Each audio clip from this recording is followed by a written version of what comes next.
MLA Jagadishwar రెడ్డికి రైతులు తమ గోడు వెళ్లబోసుకున్నారు. వరంగల్ బీఆర్ఎస్ రజతోత్సవ సభకు ఎద్దుల బండి ర్యాలీని ప్రారంభించే క్రమంలో రైతులు తమ సమస్యలను ఎమ్మెల్యే దృష్టికి తీసుకువెళ్లారు. వారి సమస్యలను అడిగి తెలుసుకున్నారు.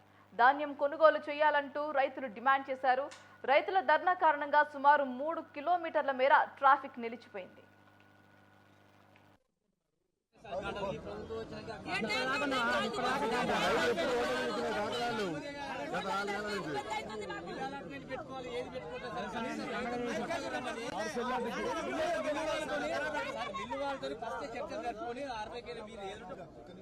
రైతులకు ఆగ్రహం వచ్చి తట్టుకోలేరని చెప్పండి సార్. వార్నింగ్ ఇవ్వండి సార్ గట్టిగా.